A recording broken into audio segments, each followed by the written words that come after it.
Alain Roudet, conseiller Rivalis depuis 18 ans, donc sur le secteur Nord-Isère, entre Vienne et Bourgoin, dans l'Isère. Donc.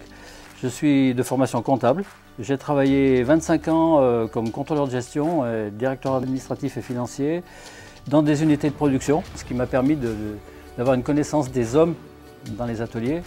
Le constat que j'ai pu faire, c'est que ces gens-là, qui avaient des mains en or, ne savaient pas très bien où ils allaient et ne savaient pas se vendre.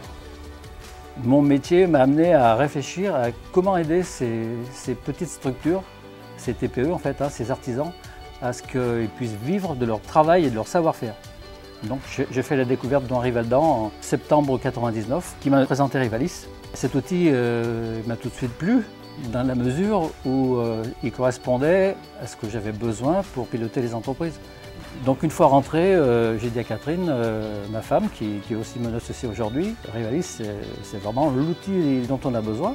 Et on a vraiment démarré la collaboration avec Rivalis, du coup, en avril 2000.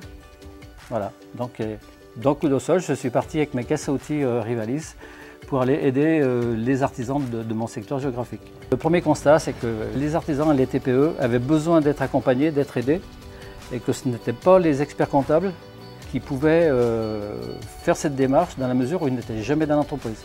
L'artisan, il est seul et il a besoin de vider son sac une fois par mois. Le concept Rivalis, l'outil plus le conseiller, c'est exactement ce que l'artisan a besoin. Chaque homme a un métier, un savoir-faire. Et la gestion, personne ne lui apprend, le pilotage d'entreprise non plus.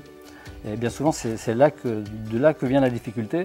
Aujourd'hui, le fait d'être conseiller, ce que je peux apporter aux créateurs et aux chefs d'entreprise, d'abord c'est de la sérénité, parce qu'une fois qu'on a analysé les problèmes de l'entreprise, on a aidé à prendre les bonnes décisions en chef d'entreprise, parce que malgré tout c'est lui qui reste décisionnaire. Après, tous les mois, on voit l'évolution de l'entreprise. Chaque année, on tourne une page, on remet les compteurs à zéro et on repart pour une nouvelle aventure.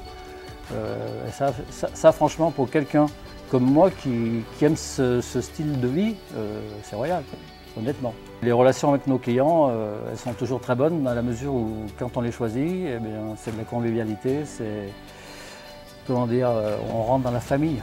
Et donc chaque événement dans l'entreprise, c'est vécu pour nous comme une naissance, c'est un nouveau bébé qu'il va falloir aider. Aujourd'hui, de pouvoir en vivre décemment, pouvoir travailler avec ma femme, je pense que l'objectif c'est qu'elle dure le plus longtemps possible et qu'on puisse aider le plus d'entreprises possible. Voilà, ma vie de conseiller depuis 18 ans, j'espère qu'elle durera encore quelques années.